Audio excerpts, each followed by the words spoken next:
Hello, everyone. Juxtaposition here. Okay, a lot of my viewers have poked fun at my wielding the M7 NATO issue bayonet used by the United States Army and NATO forces from 1964 until the present. I understand the Marines are using an M9, which adds 2 inches in length to this double edge blade. It's very similar design.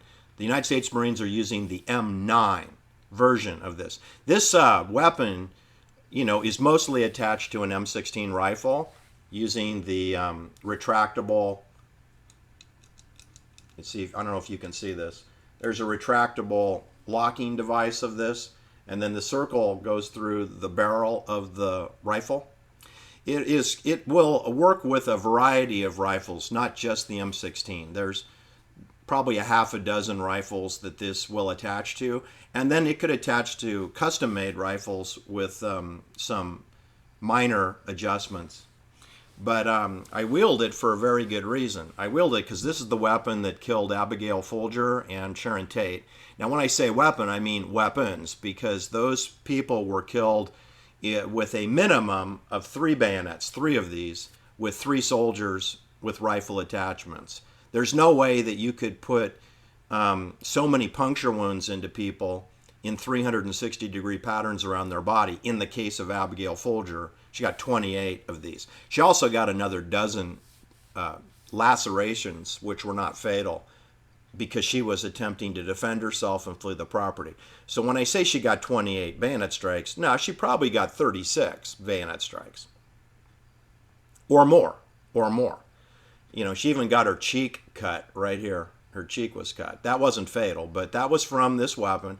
But you're talking about a team of 3 men, and you're talking about 4 teams of 3 men, which adds up to 3 soldiers with this. Okay, that's the reason that I bring it up. I also bring it up because this is the weapon carried into the My Lai massacre, which was part of CIA Operation Phoenix in Vietnam, which followed the Tet Offensive, which, if you didn't know, validated that there was no Viet Cong, that the entire country from north to south was provisional, tribal, governed, and they all had weapons, and they all wanted the United States Army and the French the heck out of there.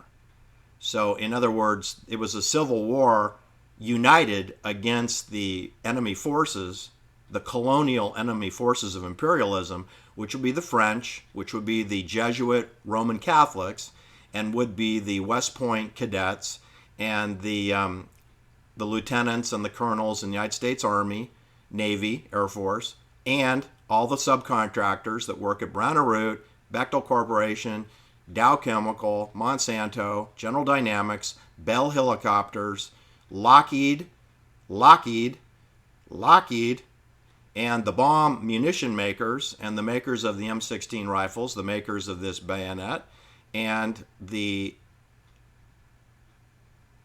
other vendors, which are in the hundreds, subcontractors.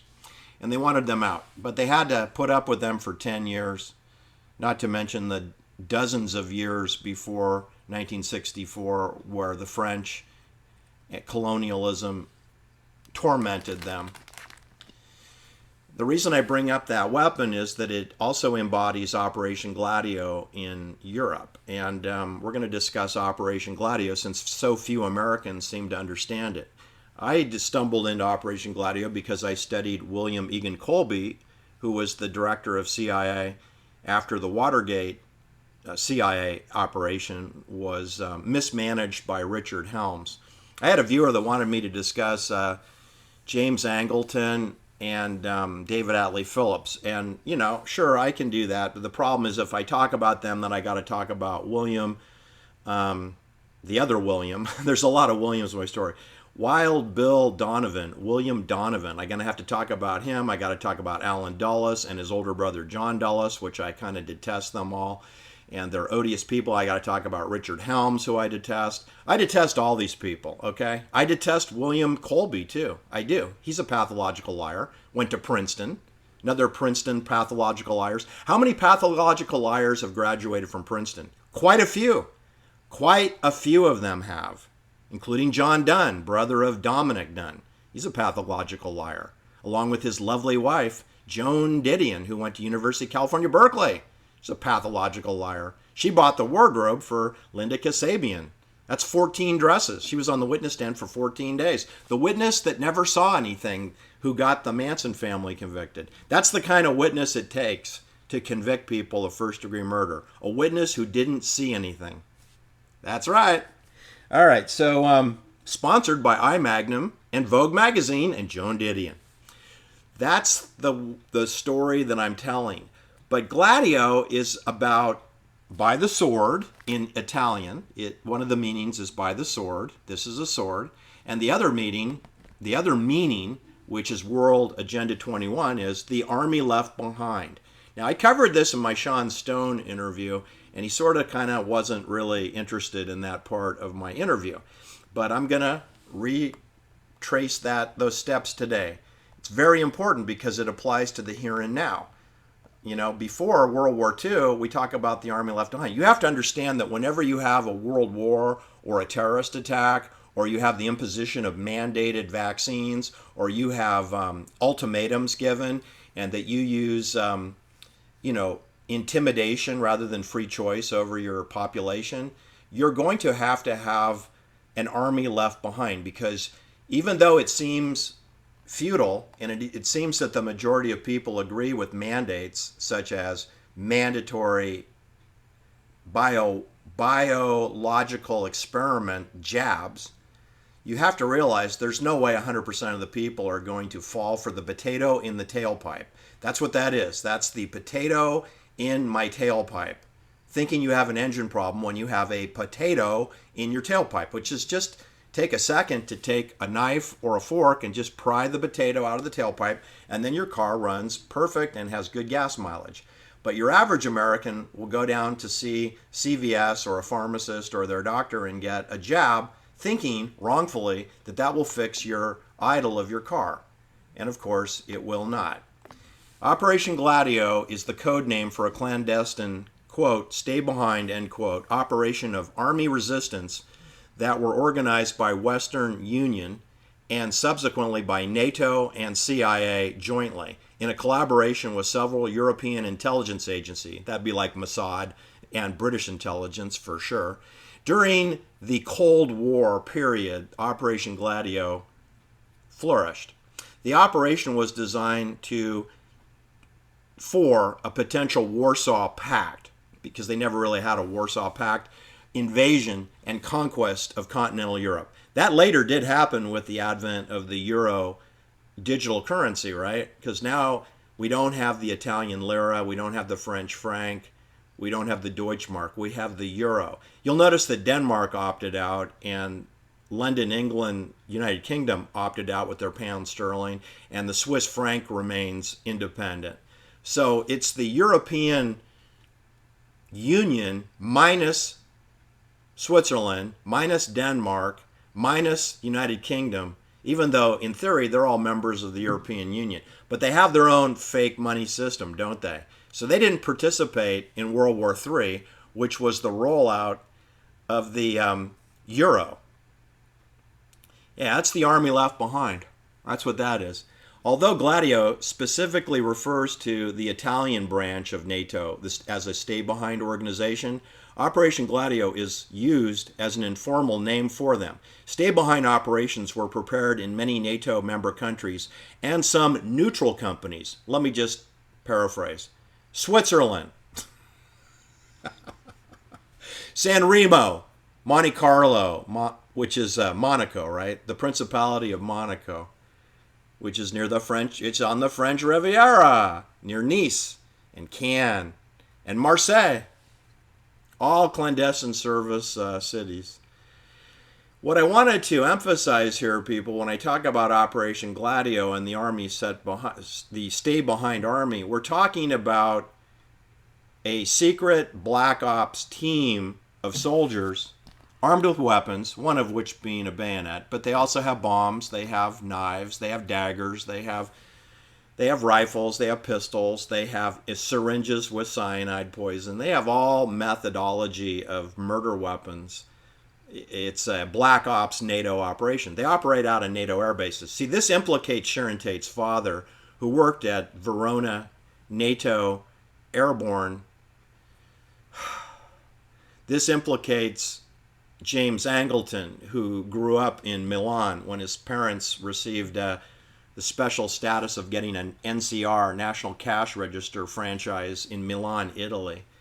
Having grown up, having been born in Boise, Idaho, I don't know how you get a Milan, Italy NCR franchise. So I'm going to call that a clandestine service assignment for James Angleton's father in Operation Gladio in Milan, Italy. That's in close proximity to where, Roberto Calfi, well, he had an office in the center of Milan, Italy, where I've stayed. I've stayed downtown near the plaza, near the Grand Piazza there, and that is walking distance to Roberto Calfi's office, where his secretary was thrown off the 5th floor and to her death. And then about a month and a half later, one of his board of directors members of Banco di Ambragiano, he was thrown off the 5th floor onto his death. So you had Roberto Calfi hung at the end of an orange rope with a love knot on June 17th, 1982. And that same day, his secretary, his loyal secretary, age 58, she was tossed out of his Milan office window to her death. And then 45 days later, one of his board members was tossed out just like his secretary was. So that's 3. And Roberto Calfi's last bank he visited was in Geneva, Switzerland. Lake Le Mans, the world. Lake Geneva. That's where the WHO is headquartered, the United Nations version of mandated public policy. The WHO, World Health Organization, that's the last banking facility center that Roberto Calfi at age 62 visited before he was murdered in the center of London, hung by an orange rope with a love knot underneath the Blackfriars Bridge, facing the financial banking center of London, world financial power. And there's Roberto Calfi, having just returned from Geneva, Switzerland, on a fake passport. Instead of reading Roberto Calfi, his passport read it Gianni Calvi. And there's been Hollywood films that reference Calvi in them. It's not an accident. The reason I'm bringing this up is he was part of Operation Gladio. He was also the executive banker for the Catholic Church, the Holy See, the Bank of Vatican, which, if you haven't figured that out, it never goes by Bank of Vatican. It goes by the acronym, 3 letters, IOR, which stands for Institute of Religious Studies, IOR. Remember, I told you before, everything in banking, everything in military, everything with clandestine services, everything with security clearances and whistleblowing issues is always labeled in a 3 or 4 or 5 letter acronym, like CORDS, like CIA, like DOE, like DOD, like EPA. Oh my God. BISD, Bank Investment Securities Division, SPE, SVE, Columbia Broadcasting System, CBS. How about the subsidiaries of CBS, known as Columbia Pictures Entertainment, CPE, or Sony Picture Entertainment, CPE. Anyway, Hollywood has acronyms all over the place. They have lots of Jewish people in executive management. Half of them have changed their names so they don't sound Jewish. But you're looking at 95 to 100% of the executives are Jewish. Even though 2% of the population is Jewish, they are 100% of Hollywood. And they're all over all of these stories that I'm telling, along with lots of Roman Catholic indoctrinated operatives. So don't think I'm anti-Semite, because most of the Jewish people are not involved in these operations. But obviously, that's a group of people, especially from Brooklyn and the Bronx and New Rochelle and Mount Vernon. That's an area that's a hot spot for CIA recruitment. I'm just saying. So for both Hollywood and Operation Gladio, Operation Phoenix, Operation Chaos, which are all CIA operations, including HAP, H-A-P, which is the Haight-Ashbury San Francisco Project, which included ARP, Amphetamines Research Project, That involved Bill Graham, whose name is Wolf Grudjanka, a Jewish person from New York. It also involved Jim Jones, who I don't think was Jewish. He's People's Temple.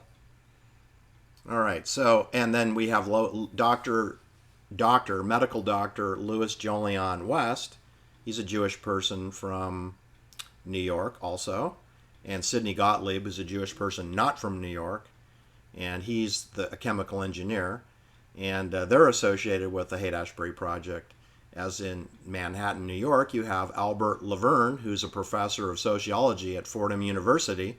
And he has privileges at Bellevue State Hospital. And he has a 13-room office in East Manhattan. Okay? I don't know who's paying for that. And he's doing electroshock treatments on people. He's poaching students from his classes at Fordham University, which is a Roman Catholic Jesuit university. And he's a Jewish psychiatrist, medical doctor. And he is poaching students, Ann Kernan to be specific, who murdered his wife. And then he has a 5,000 square foot home in Yonkers attached to Untermeyer Park. I find that very disturbing. And that is less than 1 mile from where the Son of Sam alleged killer, David Berkowitz, lived in an apartment that I don't know how he afforded to pay the rent since he didn't have a full-time job. Driving a taxi and sorting mail is not exactly what I call gainful employment. And he's living walking distance from Dr. Albert Laverne of Yonkers and Manhattan and Bellevue State Hospital. All right, so the Army left behind is there to deal with people who are non-compliant, disobedient people. You know, like me, for example. I tell you, everyone who's touched that program. Sharon Tate's father was in that program. William Colby was in that program when he was the station chief of Rome CIA, Rome, Italy, and hosting dinner parties from cardinals from the Holy See, which Roberto Calfi would have attended some of those parties. Where did William Colby get introduced into Gladio? Well, it was during World War II. After he graduated from Princeton University, he became Army Airborne, and instead of going into paratrooper school for the Army, he was assigned to British intelligence, and they sent him to Scotland, where he was trained through Operation Jedburgh. I'll post a link below regarding Operation Jedburgh. It's 3-man teams of paramilitary attack, black ops. You don't wear a uniform. Let me repeat, you do not wear a uniform. Just like the guards at the so-called Jonestown compound did not wear uniforms. Just like Sharon Tate's father, who's a colonel in the Army, he didn't wear a military uniform when he's working in Haight-Ashbury. You see, if you wear a uniform, then everyone will know you're in the military. But if you wear hippie clothes, then they think that you're one of the people with flour in your hair, right? That stupid John Phillips fake song, "Be sure to wear flowers in your hair." That's code for Jedburgh training. It's undercover, right? You wear a costume. You know that James Angleton, pardon me, scratch that. David Atlee Phillips was an actor before he became a lifetime CIA agent. Actor. They always recruit, people from Princeton or people from Yale or from Harvard or from Stanford or from University Systems of California, University of California Systems. They always do, and then they also get them from the Royal Academy of Art or the New York Actors Studio or the San Francisco Actors Studio, or Santa Monica Playhouse or the Ross Players in Marin County or the community colleges and the Performing Arts Center. That's where they get these people that get into this system. It's a feeder system from our community colleges, our universities, our private and public schools. And they bring them all into this program. And they also recruit heavily out of the United States Army, Marines, Air Force, and Navy, of course. Like Ron DeSantis, for example. He went to Yale. He went to Harvard Law. He went to the Office of Navy Intelligence. He did judge advocate training and prisoner dilemma game training in Guantanamo Bay Detention Center. So Ron DeSantis was recruited through a combination of Yale, Harvard, Office of Navy Intelligence, Office of Judge Advocacy Maritime Law, Guantanamo Bay training, and now he's a fake governor of Florida. Do you really want a person like that representing your interests? I can assure you he doesn't represent your interests. He represents his higher authority, just like Ronald Reagan represented General Electric, just like he represented the FBI/CIA when he was president of the Screen Actors Guild, just like he represented the war industry when he was fake governor of California, just like he represented the military-industrial complex when he was the fake president for 8 years of the United States of America, which is neither united nor exist in any financial relevant area other than a bank district of colonies. Colonies. There are no states. There is no state. There is no republic. There is no democratic republic. There is no republic. There is no democracy. There is no constitution. There's maritime law and bank zip code areas known as districts. That's what there is. I know that you were taught differently, but it's time to wake up, people.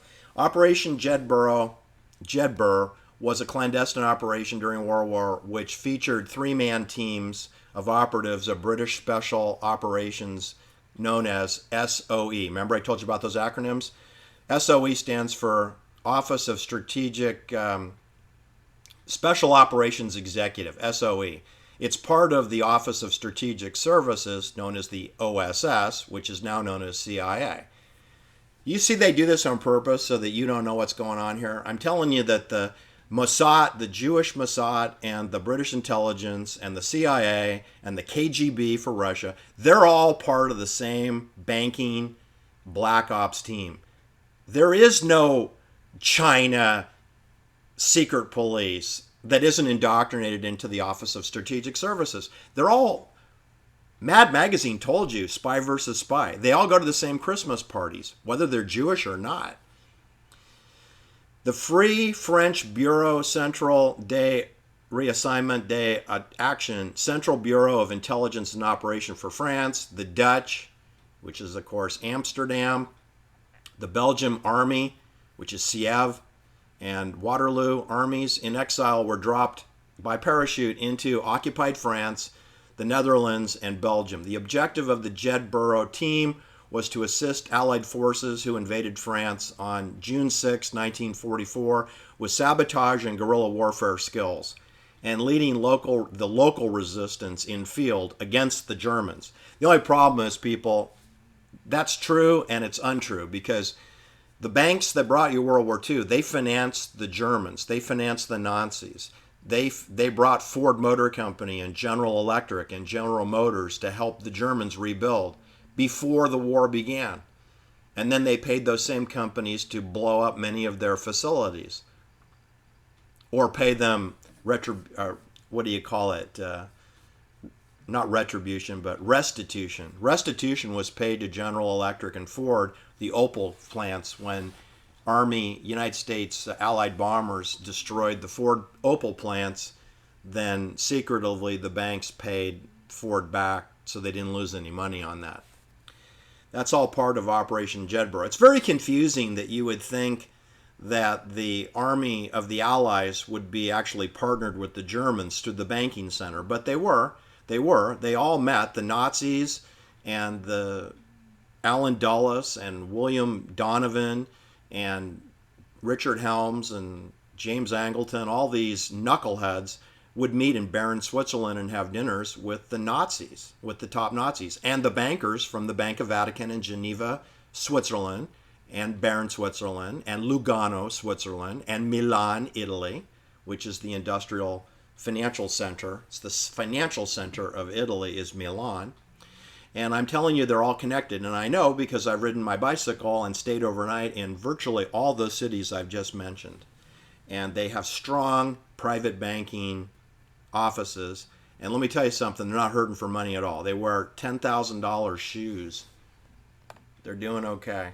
And they drive the kind of Mercedes-Benzes I didn't even know they made. They drive cars that are special edition. The British Special Operation Executive, SOE, and its American counterpart, the OSS, Office of Strategic Services, came up with this concept of Jedburgh in May 1943. Well, I'm here to tell you, I think this concept was created when the Roman legions existed. Okay, so it's not a new idea. It's just what they're labeling it Jedburgh teams of three. And that's who killed Sharon Tate, is a team of three men. And that's who killed Abigail Folger, a team of three men. And once they finished with Abigail, the three men who killed Abigail on the lawn went over to help finish off Wojtek Frykowski, the Polish Jewish man, who's the control agent, because he had 51 bayonet strikes and he had 2 shots from an M16 rifle. So he obviously was harder to kill, and I believe it took 6 soldiers armed with the NATO M7 to put him down. All right, so anyway, without going on too much longer on the subject here, just wanted you to know that this bayonet was used at My Lai. It was used at the Sharon Tate murder scene. It was used at the Lena LaBianca and Rosemary LaBianca murder scene. It was used, I believe, at Lake Berryessa on September 27th, 1969. So you start adding this up. You got 504 murdered women in My Lai, many of whom were pregnant. And they were shot with M16 rifles, not just with this weapon, but many of them were punctured afterward if they moved or made a sound. And so I don't know how many bayonet strikes were involved. I know 504 people were killed at My Lai, and based on the grave sites that have been created by the locals. You can't believe anything you hear in the United States about My Lai. I'm going with locals who lost loved ones, and that's 504. And then I'm going with 7 people murdered by NATO forces in Benedict Canyon and Silver Lake, aka Waverly Drive, with this weapon. So that's 7 plus the 504. I'm going to count all of them like COVID counting. I just count all of them as bayonet until proven otherwise. And then you got Cecilia Shepard murdered in Lake Berryessa by the so-called Zodiac, which is now gaining fame from our media friends who are naming him that. And then we had who else? Oh, Meredith Hunter, age 18, a little black boy wearing a Dumb and Dumber tuxedo in front of the stage as Mick Jagger sang Sympathy for the Devil, being filmed by George Lucas, who's operating the camera at age 25. George Lucas of USC Film School, formerly of Modesto Junior College, George Lucas, who now owns the Skywalker Ranch in Marin County, which is 4,700 acres of land. It's got to be worth $6 billion minimum. Hey, how did George Lucas from Modesto Junior College afford $6 billion of real estate? I don't know. I mean, did the film really make that much money? It's not his. It doesn't belong to him. It's just attributed to him. And I don't think they're paying any property taxes on that property. It's like the Greenfield Ranch, which is 5,400 acres. That's worth $6 billion too. That's an assessed value of $26,000. That's like a $350 annual fee they pay to Mendocino County. So I'm pretty confident that George Lucas, his land trust probably pays, I don't know, $500 to the county of Marin for 4,700 acres. It's like the Bohemian Grove, 2,700 acres. They don't pay property taxes. Anyway, this weapon was used in the killings of those people. Meredith Hunter, Cecilia Shepard, the Sharon Tate, LaBianca, and the My Lai massacre. And that's 4 incidents, 3 of which occurred in 1969, after the moon landing. All right? It symbolizes the army left behind. In other words, that's how they deal with the resistance. Sharon Tate was quitting. Abigail Folger was quitting. Lena LaBianca was going and buying a horse farm, and he was quitting. He sold his Walt Disney mansion. 6,188 square feet. You think he's going to live in a 1,600 square foot, 2-bedroom, 2-bath house that his mother owned? You think he's going to live there permanently? No way! He'd been living in the Walt Disney Mansion in Griffith Park below the Hollywood sign for 7 years. You think he's going to downsize? No way! He's getting a horse farm in San Diego County, in Vista. 8 miles from Camp Pendleton, United States Marines. Anyway, he's quitting the drug dealing, money laundering business. So Operation Gladio had something to say about that, didn't they? Because they got to replace Abigail Folger. They got to replace Lena LaBianca. They got to get someone else with 6 grocery stores to launder their money. They got to go find another social engineering actress like Sharon Tate. More importantly, they're a dime a dozen. They need to send a message to all the young women in Hollywood, like Dakota Johnson, right? That you don't disobey your orders. We follow orders or people die. They showed Mel Gibson who's boss, didn't they? When he tried to go and self-produce his Passion of the Christ movie and evade their distribution system. It wasn't the subject matter of Jesus that's the problem. The problem is when you won't go through the distribution system that Oliver Silverstein Stone uses. Oliver Stone talks about not being able to fund his movies because Hollywood doesn't support his content. Well, that's kind of not true, isn't it? Because all of his movies get produced and distributed. And Hollywood does control the distribution of theaters and Netflix and Amazon Books and Amazon whatever films. And so your films need to go through the traditional channels that the pornography goes through, right? Noam Bloom, Live Entertainment, Lionsgate, Caracol Pictures, TriStar, Paramount, Universal. It all rolls up into just like 2 channels to get your content out there. So I don't care if your name's Oliver Stone or your name is Francis Ford Coppola or your name is Mel Gibson. All roads lead to Rome. All of them. It's the Wizard of Oz. You follow that yellow brick road or your film never gets seen. And you take the edits that we tell you to make. Those films are edited. And it's not edited by the person who is named editor. It's named by a secret group of people. That's Operation Gladio. It also goes under the name Phoenix because the My Lai massacre was Operation Phoenix, but using the Gladio sword. So I understand. I know I mix my metaphors sometimes, but the point is that Gladio and Phoenix are sort of interchangeable terrorism. They're political terrorism programs, and they're not designed for the general public. They're designed for the political leaders of the communities. My Lai massacre wasn't about scaring Americans. I don't think it scared any Americans. It was about terrorizing anyone that wanted to be a mayor or on the city council of one of the 47 provinces of Vietnam. They didn't want any resistance. They wanted everybody to go with the flow of whatever the CIA wanted. Okay? And you can tell they didn't want to win the war. I mean, they're not going against an Air Force. They're not going against a Navy. They can drop bombs on the Ho Chi Minh Trail, but as one of my clients that used to drop 5,000-pound bombs on the Ho Chi Minh Trail at nighttime, which is when the convoy trucks would drive it, why not just put up a gate and make it a toll road like what they do here in California? And then you have to stop at the sentry. And then there can be no transportation of weapons if you close the road. But you notice they never closed the road. They just bombed it for 10 years. They never closed the road because they wanted that road open. They wanted that road open on purpose. They didn't want the war to end. They wanted it to go on so that they can make all this money and conduct all these experiments, which are now being foisted upon the people of Australia, the people of England, who thought they had a so-called democracy and found out they didn't, and the clueless people of the United States, and the delusional people of Canada, who I think most of them did know they lived in a military law, martial law, admiralty law, maritime law system.